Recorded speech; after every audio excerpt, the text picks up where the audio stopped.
What do Lamborghini, Navy ship firefighting, and Brazilian Jiu-Jitsu have in common? It's Charles Gomes. So Charles is the co-owner of Gracie Baja here in Leesburg and Ashburn. He's a jiu-jitsu instructor, teacher, mentor, expert, Navy veteran, and he's going to share his story today with you of coming to the United States and becoming an entrepreneur. Welcome to the Oak Lines, where veteran stories find new roots and our community helps them write their next chapters. I'm Ted Adair, a U.S. Army veteran and founder of the Oath and Oak. It's a gathering place and a storytelling platform built in Leesburg, Virginia.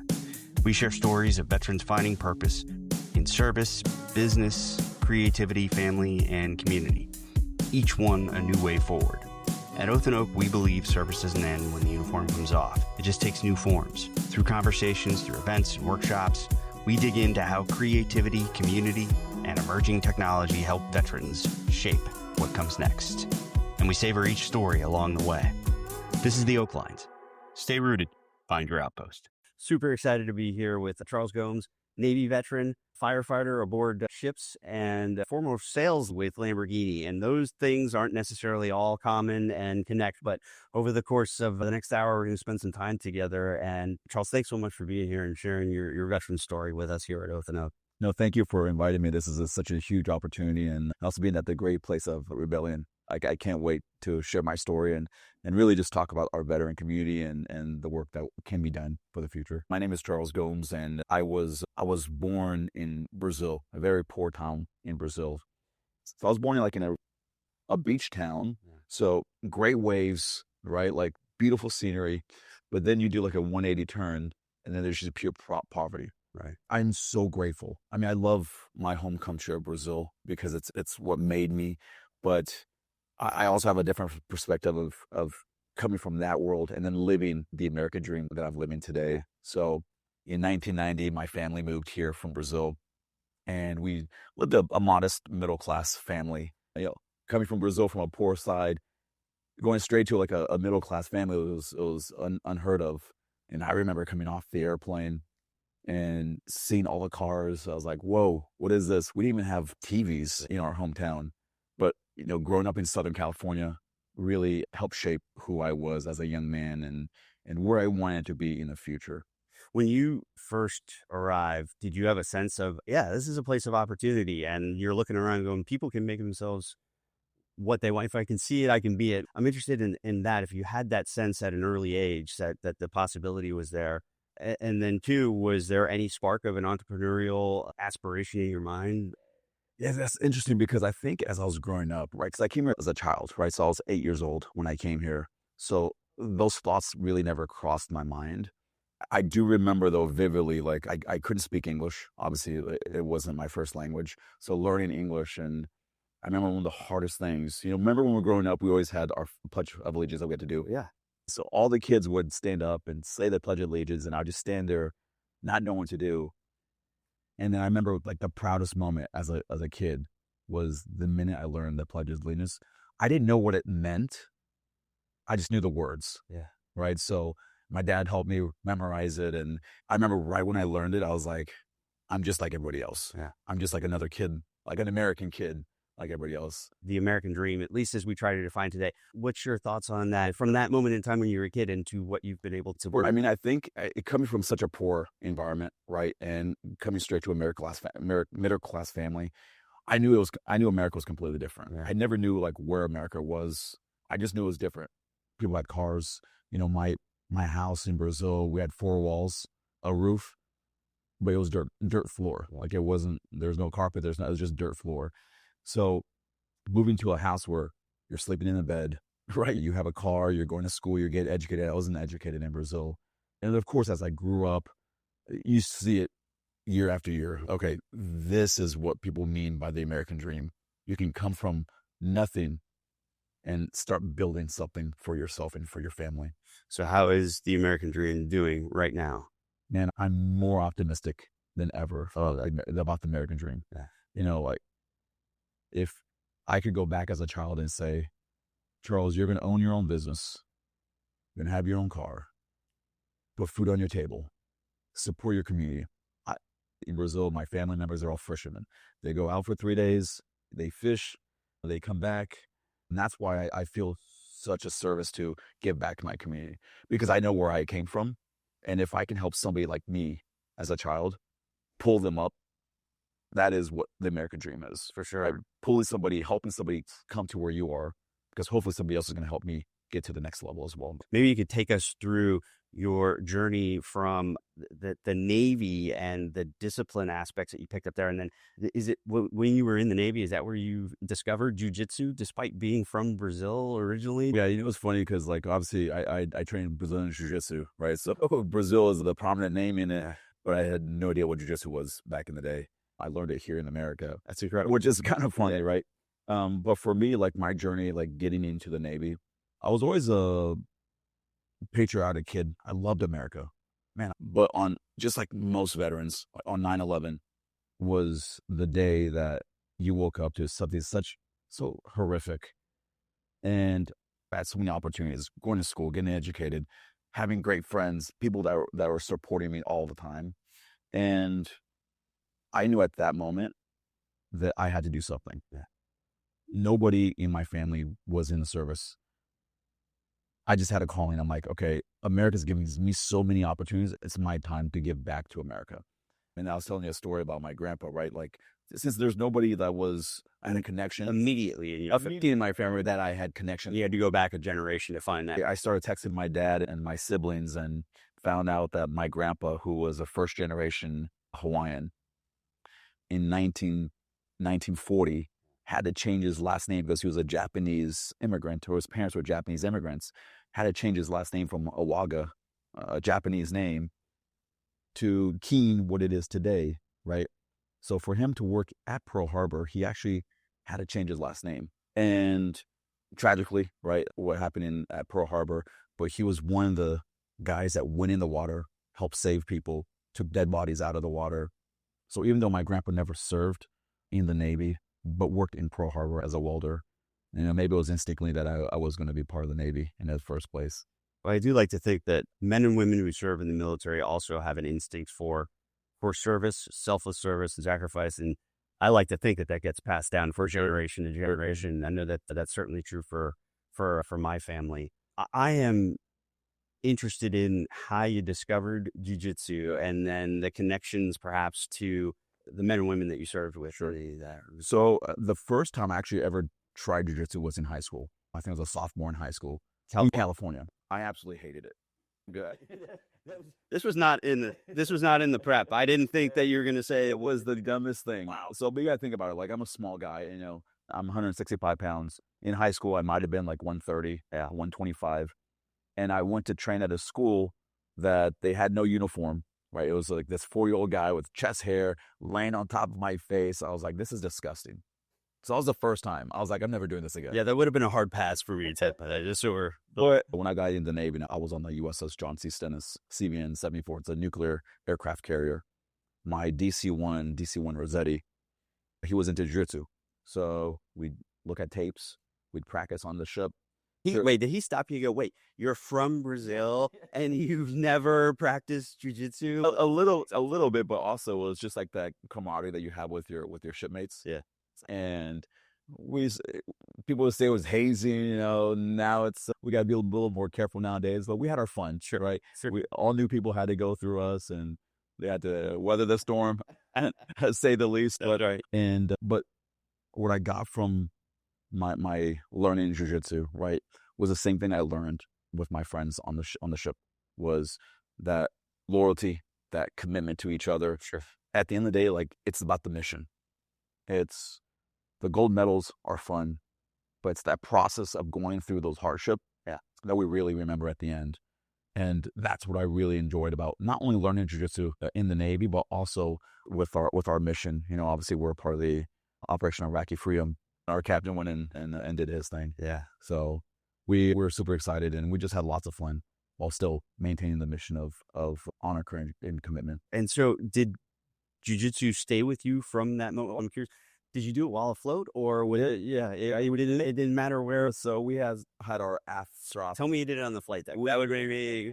We for sure did it in the aft shop. For the record, no jiu-jitsu on flight decks. Apparently, that's not allowed. But we would do is we'd have like Friday night brawls. Yeah. On the aft shop, we'd close the manhole, and somebody mans it to make sure that no officer comes. Yeah, those guys, they got to get in the way. They got to get stay out. But we have every Friday night we go and have jiu-jitsu. You know, somebody would cut their head and tell them that we just bumped our head somewhere. But yeah, so I actually maintained jiu-jitsu my whole time in the service. Yeah.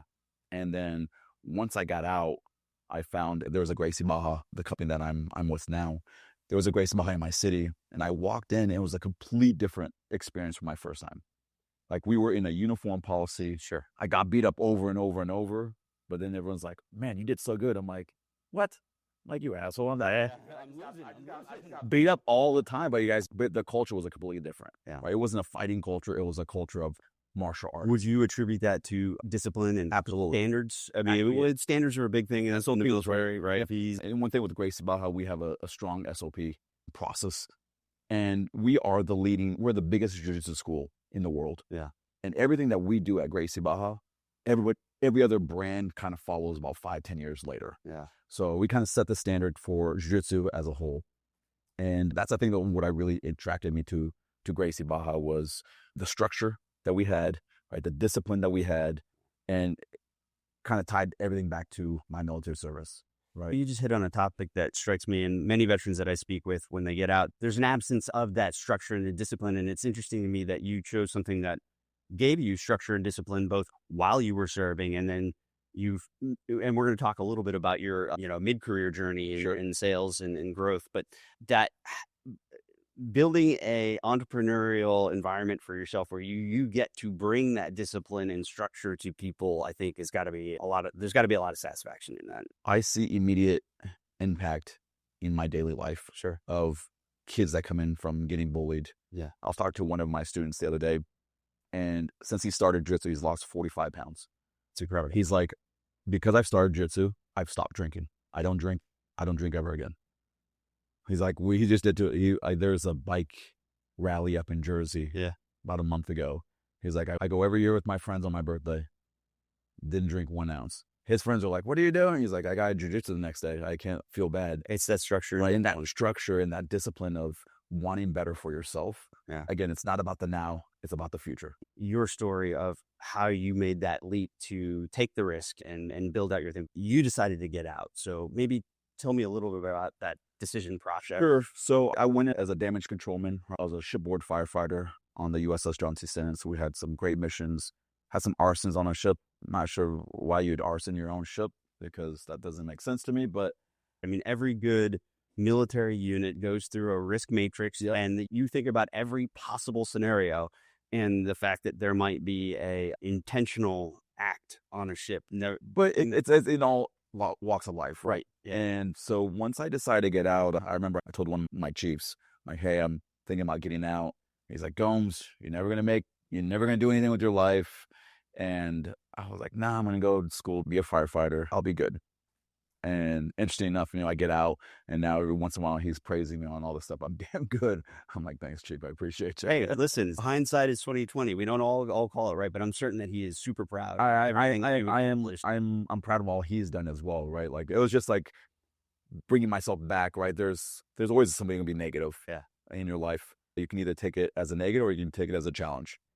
Getting out, you said you were going to be a firefighter, and I know that still is from your commitment to service to others, but this sales opportunity comes along. How did that manifest? I mean, were you throwing your resume into the queue, or was it networking and It's always human connections. So glad that was your answer. So I was working in jiu-jitsu as an assistant coach, and one of the families that I taught their kids was like, hey, my brother-in-law is hiring for some sales position. I think he'd be good.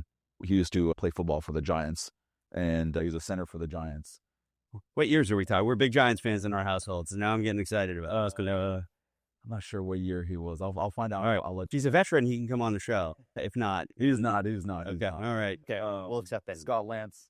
Hey, Scott. Thanks for brokering connections here. So I got hired on through connections through my work with his nephews and nieces, and he saw like how engaged I was with the kids and with the parents.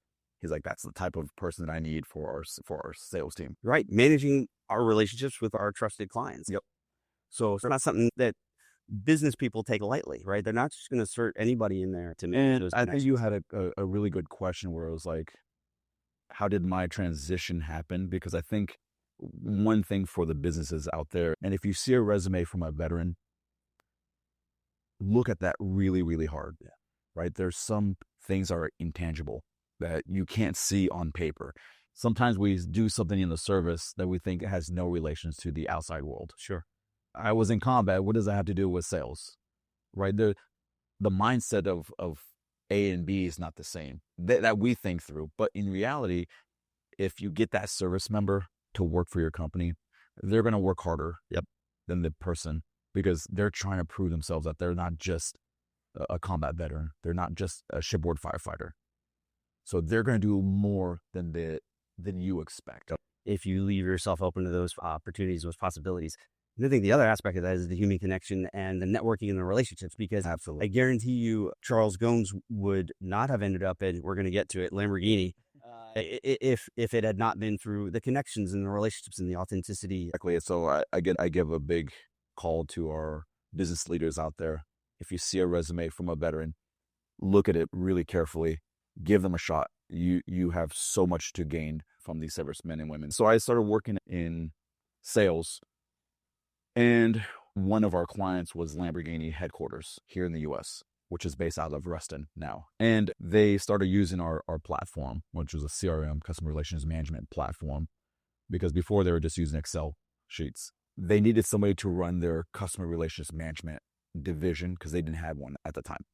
You called Lamborghini headquarters in the U.S., it just went to a phone in the ether. Nobody would call you back because there's just not enough time. So they created this position, but then they needed somebody to run the software as well. And they asked, hey, who's your best that engages with clients and things like that? And somebody gave my name, and they asked me to interview for the job, and I flew out here to Virginia in 2012. I want to pause at this moment because Lamborghini is not a insignificant brand. It is well known, and to go from the beaches of Brazil to California with the Navy to when you were having jiu-jitsu sessions aboard ship, in your wildest dreams, did you ever think, oh, I'm going to go work for Lamborghini? You know what? The funniest part, I grew up in Southern California. Everyone's middle class to upper class, actually in Southern California where I was born. I think I saw one Lamborghini my whole life. Yeah. And I was never a car guy, right? Like, it gets me from A to B. It gets me from A to B. That's what matters, right? I fall into that same, but also appreciate it, right? You can appreciate, right? You can, but I'm not a gearhead. You can enjoy the craftsmanship and, oh, that's cool. It goes fast, makes loud noises. But I was never like a car guy. So I think I only saw a Lamborghini in person one time before that. And it was only when I was working for a dealer socket. We were working on a project together.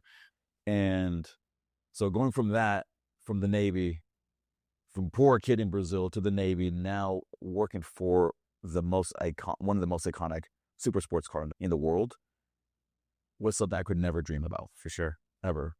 So came out here, they offered me the position. They're like, you start in like 3 weeks. I was like, whoa. I was like, there's no round 2, round 3 for interviews. They're like, nope, you're coming out. And I had to think about it. Obviously, I'm like, okay, I don't know anybody in the East Coast. Yeah. All my family's from Southern California. Like, I'll go out for a year. If I like it, then I'll stay. If not, I can always come home and do stuff. And you've been anchored here in Virginia ever since. Been anchored here ever since. And I'm so grateful for the opportunity to work for such an amazing brand. So when I started with them, there's only 12 of us that ran all the Americas. So from our CEO to our head of market to our head of sales to head of everything, there's only 12 people that ran the Americas. So it was really a startup company. I would imagine you've had some mentors along the way of this entire journey. I've had some amazing mentors that have helped me. And again, I think with all the accolades that people have, right, at the end of the day, it's a people person. This is a people business that we're in. The connection that you have with somebody is going to go a lot longer than what you went to Harvard. Great, you went to Harvard, but you can't talk to, for me, especially coming from being poor. Yeah. I can talk to a janitor. Yeah. Like every single day you see me on my hands and knees cleaning the toilets at my school. Like I'll never ask them to do something that I'm not willing to do. So they see me on my hands and knees cleaning the toilets every day. They're like, why do you do it? I was like, because I want you to know that this is not below me. And I also can have a conversation, and I have with plenty of billionaires. So I'm able to connect with both sides. And when I was at Lamborghini headquarters, Automobili Lamborghini, being the head of customer relations, I was talking with a lot of like really important people. And when half our company were Italians, obviously, because it's an Italian company. And then the other were Americans and Germans, right? Because it's part of the Volkswagen group. Right.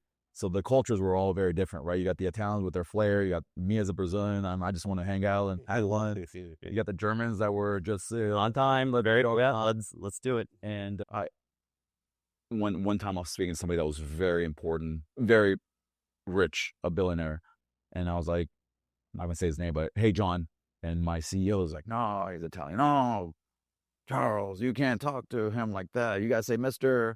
So-and-so. I was like, he also just wants to talk like sure. He's just another human being. Yeah. I'm not above him. He's not below me. Like, we're equal partners. He needs us as much as we need him. For sure. And then after kind of explaining this to him, he's like, maybe you're right. I was like, yeah, thanks, Alessandro. Appreciate it. Yeah. And at Lamborghini, I had a huge mentor in my boss, Renee Sulzner. Boss, hope you're doing well. Hi, Renee. He really was firm. He was really a old German guy. But he just cared about the results, right? And that's one thing I really loved about him is like, he's like, I don't care how you get to your numbers. I don't care how you get to the final destination. You just got to get there.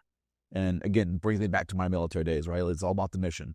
You can do 20-point plans, or you can just go from A to B.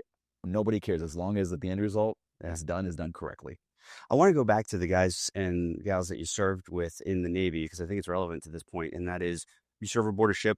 People come from different cultures, backgrounds, faiths, belief systems, different value systems. Mm-hmm. And you put everybody into this mission called, service to the nation and defense and security. And my experience has always been as an Army brat, as a veteran myself, that but when it's time for the nobody cares. And so my sense is that, and I don't want to put words in your mouth, but you carry that forward throughout your time in sales and business, and then also in building out your entrepreneurial journey. But I'm curious if you feel the same way, and if that's been your life. It's about the mission. It's about getting the job done. It's about helping the person that's to your left and to your right. For me, as a business owner now, it's about helping my employees to get to where I am, right? Because eventually I want them to be a partner with me as I help grow Gracie Baja into more schools, but I need to help them, bring them up to where I am at, and then I tell them all the time it's their job to then pull somebody else below them to help them make that next move. Absolutely. Right? And I think that's where my military experience, my DC1, he was always trying to push us to get to where he was at. In sales, same thing. And each part of our businesses that I've been a part of, somebody's always tried to help pull me up to where they were at, because again, that's how you grow, right? You can't stay stagnant. If you stay stagnant, you eventually just die. Talk a bit about your Navy time and that competitive aspect that you had to bring to bear inside of a sales environment. For sure. So like one thing in the Navy, right, as a shipboard firefighter, we always had plenty of drills that we had to do in case that we had man overboard, or we had a fire on ship, or whatever the situation. Like, we had times, right? We had to get to these points at specific times. So it's measurable, right? You get it's measurable results that you have to achieve. Because as an artillery guy, you had certain battle drills you would go through, and it was wash, rinse, repeat, but you had to hit those marks at a very specific time and also I think because they're measurable, puts a little more pressure on us. Yeah. But with pressure, like, you're either gonna fold or you're gonna rise. Cool. And I think that's where I thrive when it comes to like sales, when it strives to like competition, because I want to be the best. We spoke about this at our breakfast. It's, for me, I might lose, let's say, competition. And if I lose to somebody that's technically better than me, like, I have no shame. It is what it is. I'm an old man. In business, I got a lot of gray going on here. I don't like old. When it comes to like business, if I lose in business because another business was better than me, that's on me. Sure. But what I will not do is I will not get outworked. And I think that is what my service in the Navy taught me. in sales. You got to get 100 calls to get your one sale. That's it. You better get 200 because I'm going to come for 200.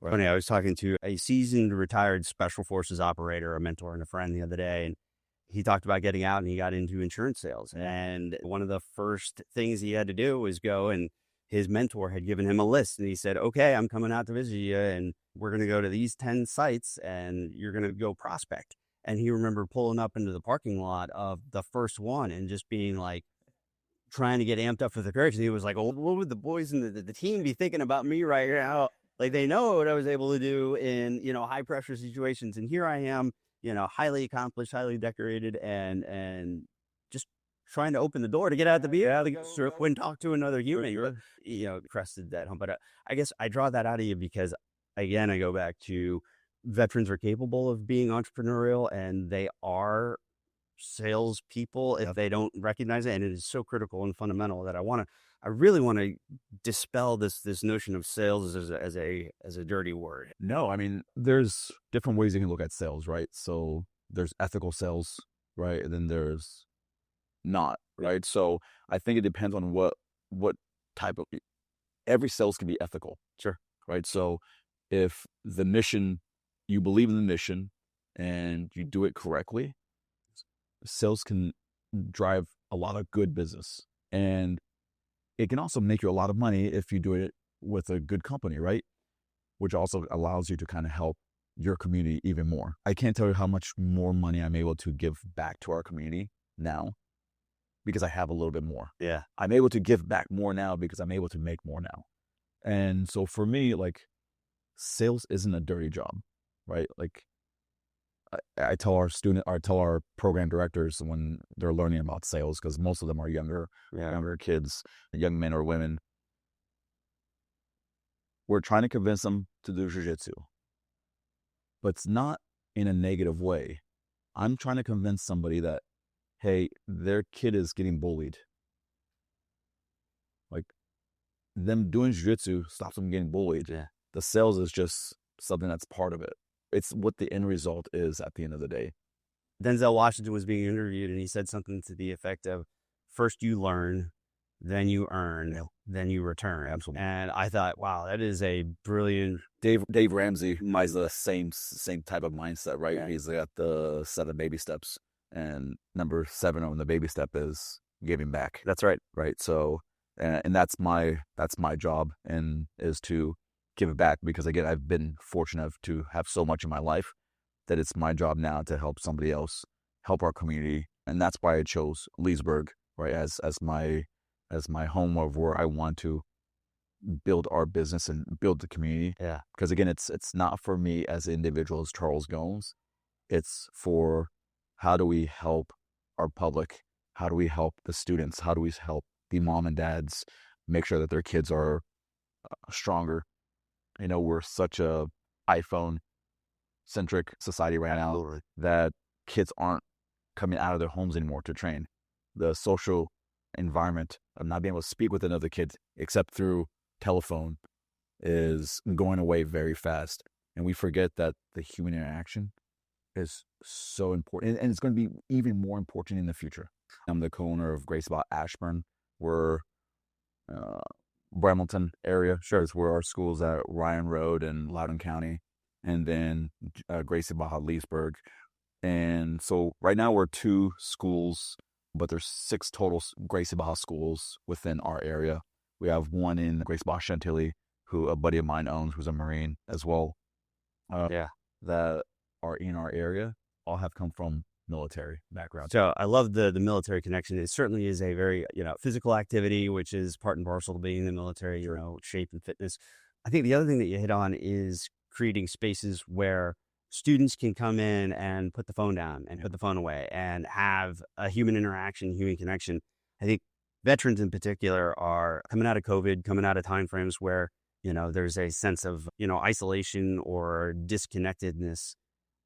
I think veterans are seeking out these opportunities a lot. And I didn't invent this, but people talk about the third place. So first place being home, second place being work, and then people need a third place, and whether that's a great hangout restaurant and a local community place like Rebellion, or it is a local tea or coffee shop, the local barber shop, or hey, you need to go do something physical. Gracie Baja is a great option, but I think anything that can get people out and about and interacting. Because out of nowhere, our normal lives were disturbed with you can't leave your house. Yeah. Our sport that you need to touch people, right, was dramatically impacted on how we can run a business and how we can train with each other. And the minute we were able to go back to normal training, I had so many students, military and non-military, that I didn't know I needed jiu-jitsu that much from the mental aspect of it, right? And then from our military standpoint, we go from a position where we're always around these guys and girls on a daily basis with the same mission to going to become a civilian. And where jiu-jitsu comes along is like we're able to bridge the gap between the civilian world, right, and the military world, because we're so structured, right? We still have a mission of what we're trying to do. We're still trying to build each other up. At the same time, we're trying to choke each other out, right? So get all that aggression out. I had a student tell me, like, I need to come here more because if not, I start being mean now. It's like hangry. Yeah, it's like the Snickers bar commercial. I should have had a Snickers. I just said that to my Brendan the other day. Well, we were talking about this too, because you also end each session with more of you're done, intense workout, intense competitive action, and then you end it with a moment of kind of reflection for the group. So I think jiu-jitsu, a good jiu-jitsu school, like you need to hit 3 different aspects, right? You need to hit a aspect of working out, right? That's the physical aspect, right? Students need to come in, they need to sweat, right? Get that sweat going. They need to be challenged mentally, right? And that's where the technical aspect of jiu-jitsu comes in, right? Because jiu-jitsu, we call it the human chess, right? So we're trying to think 3 or 4 moves ahead of each other because of the counter. If I know what you're going to do, you're going to lose every single round. Sure. But how do you bait me to do one thing so I go somewhere else, right? And then the third aspect of it is a student needs to leave the school with a sense greater than they were before they came to school. And if you're not hitting those 3 points, you're losing one of the 3 aspects of life. Regardless if you're religious or not religious, regardless of like all those things don't matter, but like you need to hit those 3 points, right? The body, the mind, the spirit. I say it to my kids. Every night, body, brain, strong. I say strong what? And the response is body, brain, and heart. And it's something that I started when they were like infants and they couldn't respond back. And then when they started to speak, that they will have for the rest of their life, right? And it's going to instill not just into them, but then their future kids, right? Because again, sometimes one thing about the world in itself is everybody wants to change the world. You want to change the world. I want to change the world. But nobody wants to change themselves. Yeah. Right? So for me at Gracie Baja, we want to change ourselves because if I can change myself and I can change the culture of my school. Yeah. And again, we have African Americans, we have whites, we have every culture imaginable that goes to our schools. And nobody cares. And if I can replicate the culture that I have at our schools into our community, that ripple effect will go through our county, through our state, and through our nation. And you mentioned it earlier, you'll have students who come in who probably have different perspectives and viewpoints on life. Completely different. And at the end, maybe there's differences there, but they've gotten a great work out of it, and they still get that moment of reflection at the end. One thing I tell the kids that I train in jiu-jitsu when we going for chokes, and I ask them, what does Professor love the most? They're like, chokes! All because they're yelling chokes as I'm choking them, right? And it's really hard to hate somebody that you know. Yeah. Really hard. Sure, there's like instances in our families and whatever, but it's really hard to like dislike somebody that you consistently have to train with, right? Because the students don't get a choice of who they go to get to train with. A perfect example, I have a young kid who's a freshman in high school now, came to our school at Gracie Baja Ashburn, was getting bullied really, really bad. Really, really bad. Walks into our school, and the kid that was bullying him joined our school 3 weeks prior. His eyes, this kid's eyes just like lit up. He's like so scared. I was like, hey, we don't know the kid just joined a couple weeks ago. He's been respectful so far. I don't know their families that well. And next class, I put the two boys together. And what ends up beating the boy in the training session, right?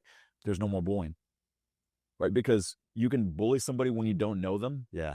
But when you have to, oh man, I'm going to go train with him the next day. And he beat me up last class. Yeah. Right? Payback is a little sweet, right?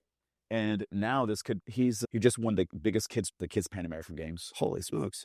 That's incredible. He's 15 years old. He beats up grown men on a daily basis. And the confidence that he used to come in slouched over, the confidence that this kid has just walking nowadays, it's so amazing. And that's what I strive for every single day with our students. It's a great example of veterans committed to an experience and then sharing that knowledge and experience with others so that they can move on and have a better life. The one reason why I left Lamborghini, right, was because even though we were a small company, we're still part of a big company, which was a Volkswagen Group. And you only have so much impact. The impact is more superficial. Yeah. And I absolutely loved working for that brand. I can't tell you the experience that I received from that job alone. But with Jiu-Jitsu and being a professor, I see the impact right away. I see the kid that comes in at 3 years old and then leaves at 15. Yep. Or leaves at 16 and 17, goes to college. I see that kid that got bullied and now he's like, no one's bullying me ever again. I see the little girl that goes to college and I know, you know what? That girl's going to be safe because no one's going to mess with her because she's beating up half the men in the class. That's right. Right. I see the humanity becomes better. And that's why I absolutely love what I do with Gracie Baja. Talk to me about mentorship, both in your Navy time at Gracie Baja and then what you think mentorship should be for veterans as they're transitioning. Well, I think it's twofold, right? I think we as veterans, especially when we're coming out, we need to have mentors. We need to reach out, and it's hard for us, right? It's hard for us, especially guys in general. Like, it's hard for us to ask for help. Sure. And for those guys and girls out there, like, if you have some stuff going on, talk to somebody. Like, it's so and so important. Like, we need you. Like, you are very important. We need to ask for help and be willing to take help and get a mentor. But in return, right, on the other side of the coin is we need to be able to go and find somebody so we can mentor. So you need to be able to do both. Because once you're able to help somebody, or once somebody's able to help you, you can help somebody else, which then heals you as a person. You hit on something there that I want to bring out, and that is this concept of mentorship, mentors, mentees. I think veterans make excellent mentors, and they should seek out those opportunities. I know that that's something that I have committed to doing more of here as I turn the corner and start approaching my 50s.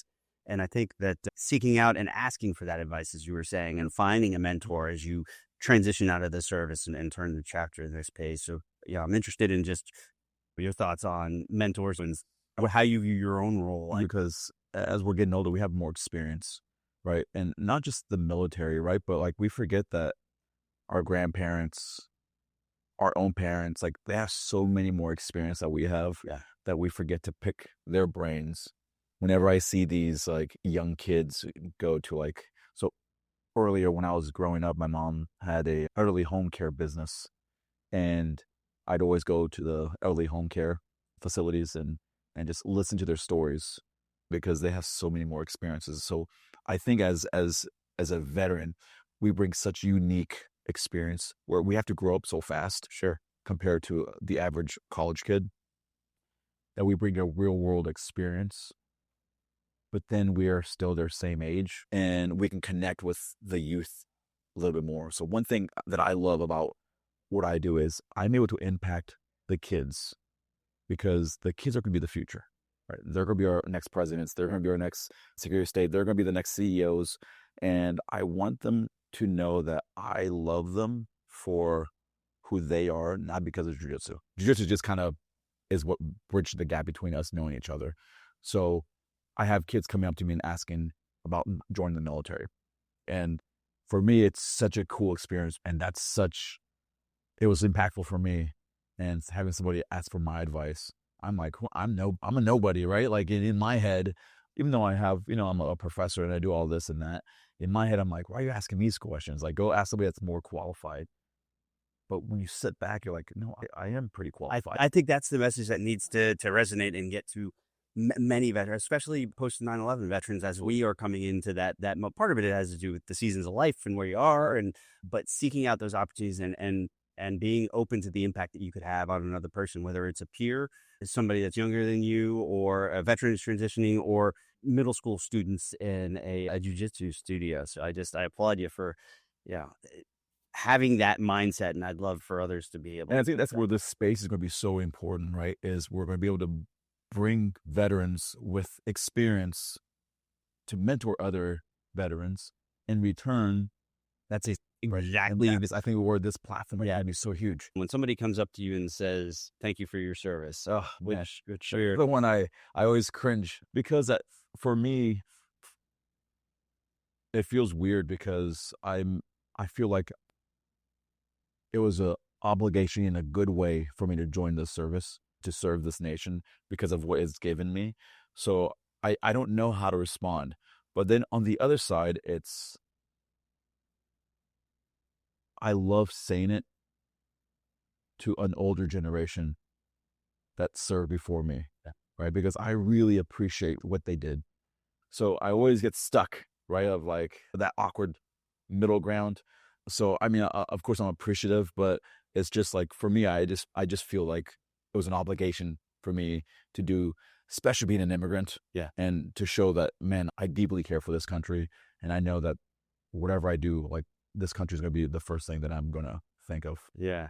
I think, and for those of us most of us are immigrants, but some of us have to reach way further back. I mean, the Greek side of my family is only 2 generations, and then we've got others that I'm told came over on the Dove in the 1600s. So somewhere in between all of that. But I do think that there needs to be a renewal of that appreciation. It's hard to have the appreciation, right? So you can only appreciate the sun after it rains. Yeah. Everybody loves the rainbow, right? But they hate the rain. You can't have one without the other. And that's the season of life that we need to understand. And I think somebody like me, where I came from, my background, is I'm able to appreciate America because I know the other end. I think for most our service members, they've gone to places where the culture is not the same. Sure. It's a different culture. The values aren't exactly the same as our values. And they can come back to America and be like, man, I might not like our politicians X, Y, or Z, but I love the freedom that we have to say whatever we need to say. That's it. And that's, I think, where my appreciation for this country and for this nation runs deep within my veins. We're going to shift to a segment that I call Rucksack Drop. Okay. And really, this is just an exchange about maybe a thought or a worldview or a hard and fast opinion that you had about something that maybe has shifted over time in you. With my favorite Mark Twain quote, "Good judgment comes with experience. Experience comes from using your bad judgment." Right. And I think as we get older, generally, you may, when I say rucksack drop, maybe it's dropping a view of how the world works that you thought was one way and you come to realize it's not. But maybe you could share. Yeah. So for me, one thing that I always thought, like, I've always tried to strive for perfection. And perfection means different for somebody else, right? My perfection for me might be completely different than your perfection. So having your standard of perfection is okay, right? Meaning, before I wanted everything to be perfect, I needed to have a plan, and I still do to this time, which is, I think, one something that holds me back is I need to have X, Y, and Z in place before I can do the next thing. Right? I read a book recently, and it said, like, you need to be okay with somebody else's 80%,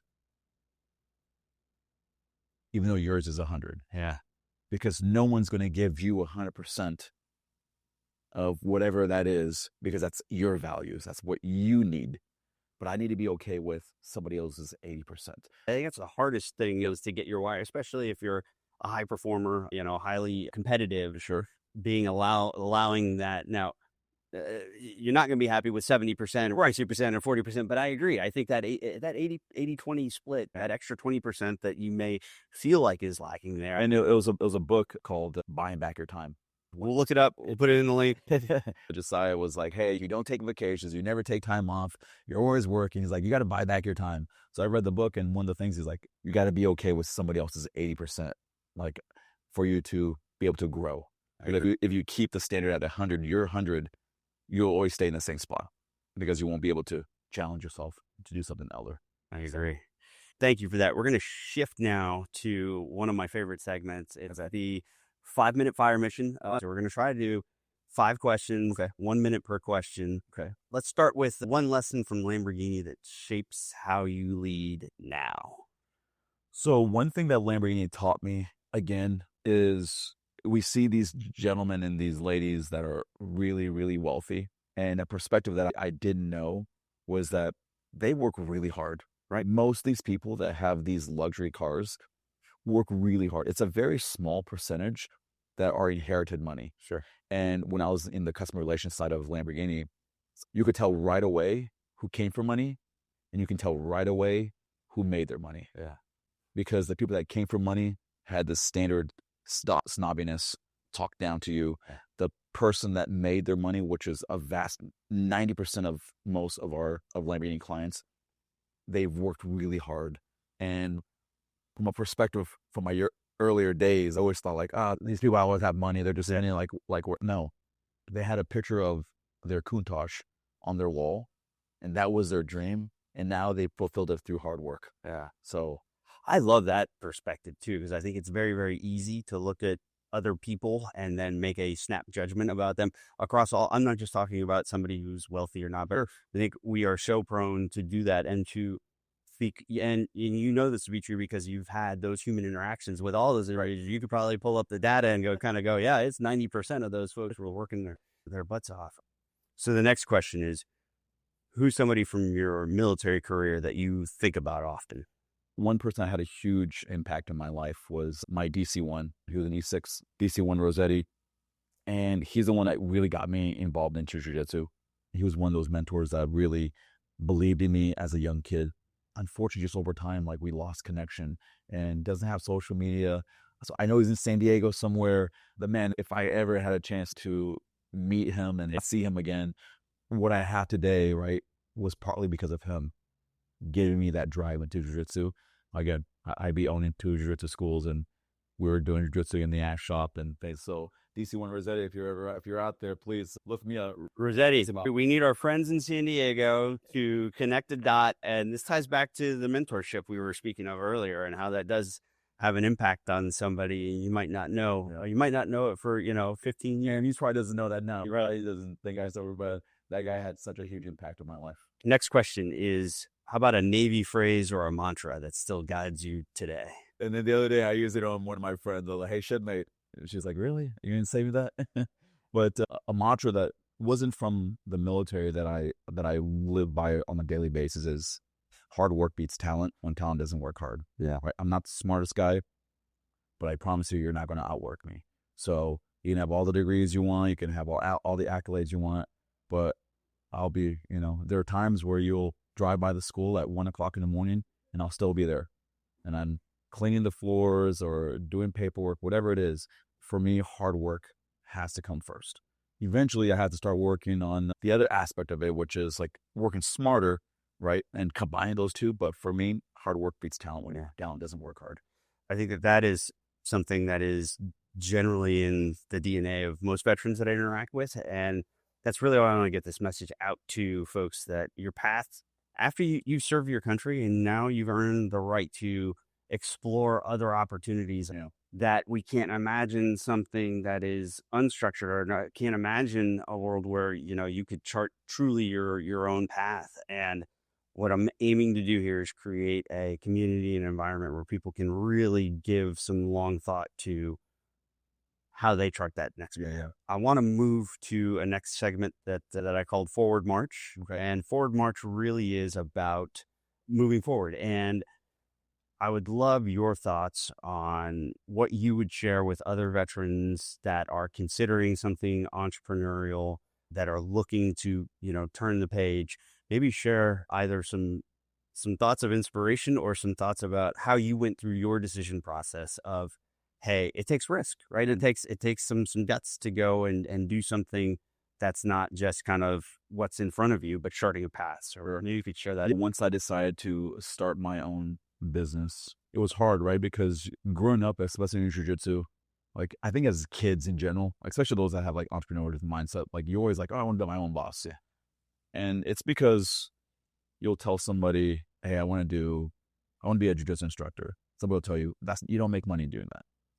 That's not fun. Like that's not, everybody puts obstacles in your own path, and you start believing those obstacles.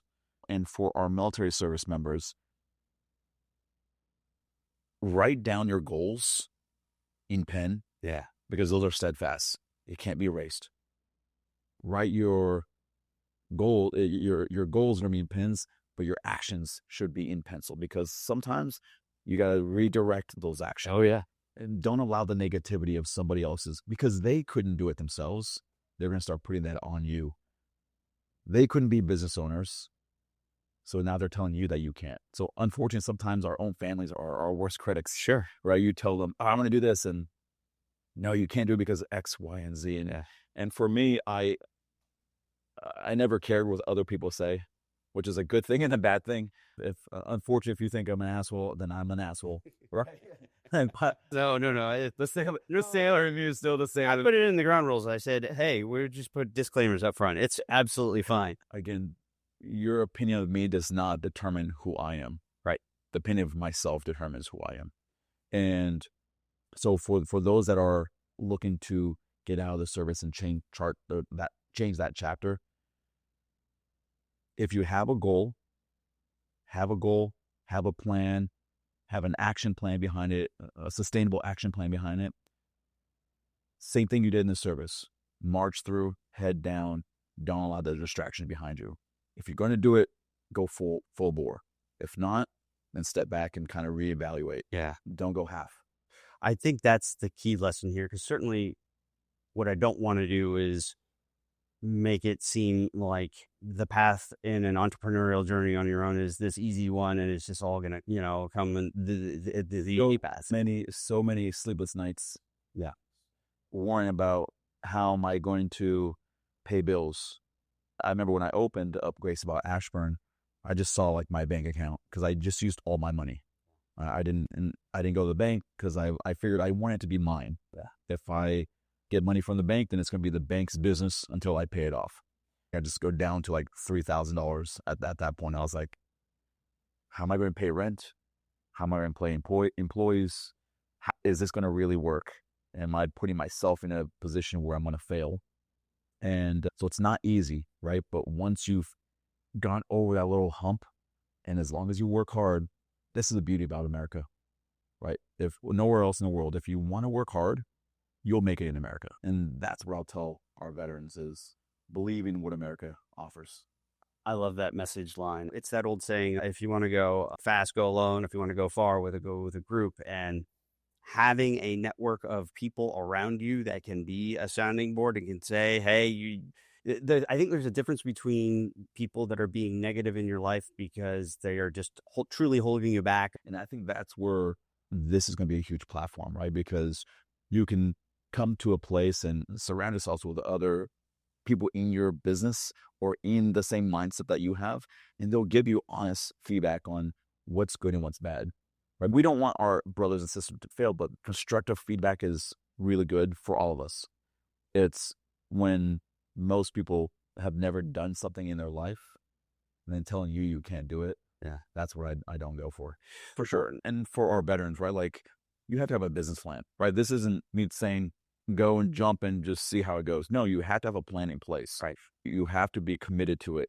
It's not like, oh, I want to be a chef. You need to understand the background of cooking. You need to have the background of not just cooking, but the space, right? I told my staff when they start working with us, like the teaching of jiu-jitsu, the actual teaching is the easiest part of jiu-jitsu because we do it every single day. Sure. I can teach you an armbar. Like I can teach you right now how to do an armbar on me, and you can teach somebody else tomorrow.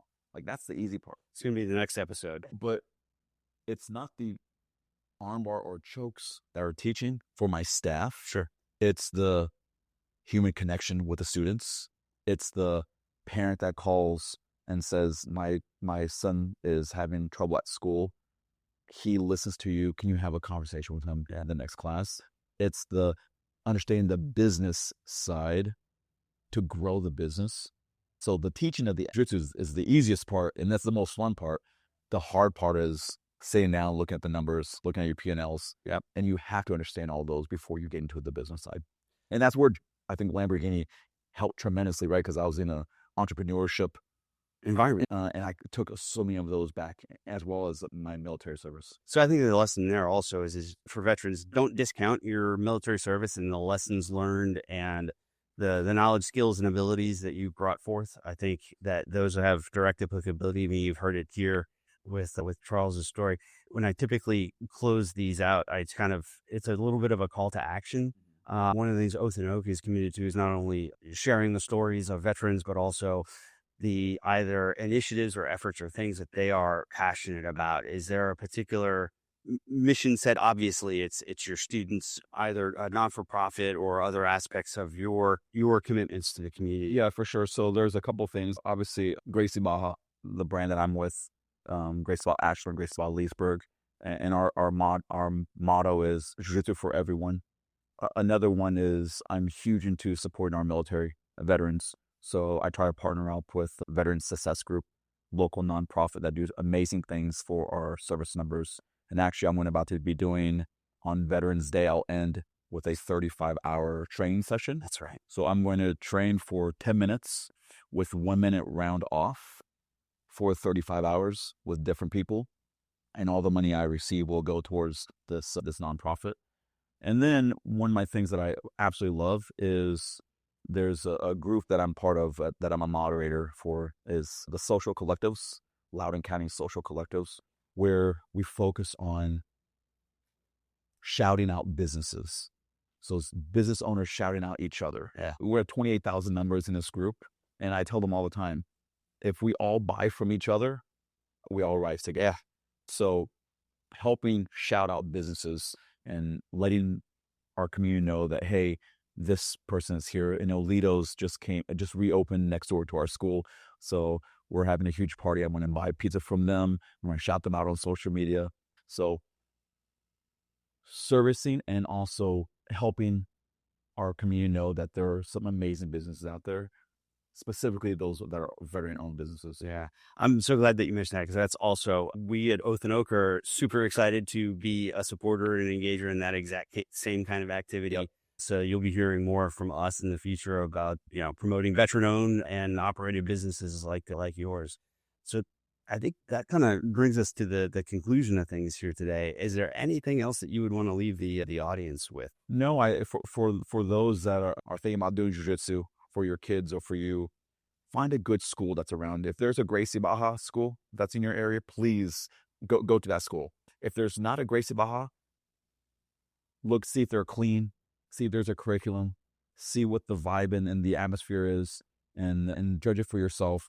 But jiu-jitsu is such a powerful tool that we can use, not just for self-defense, but for our daily lives as well, mentally and physically. Sure. Allow yourselves to come and learn something that you're going to need for your rest of your life, right? And then also I had a gift for you as well. So I just wanted to, my time in the Lamborghini, we did some really cool, amazing things. And one thing that we used to do is, I was a part of a project where every new client that bought a brand new Lamborghini, we used to custom build a specific model for them that was a 1/18 scale of everything: color, trim, calipers, wheels. So it's the same car that was built exactly for them. Here is holy smokes.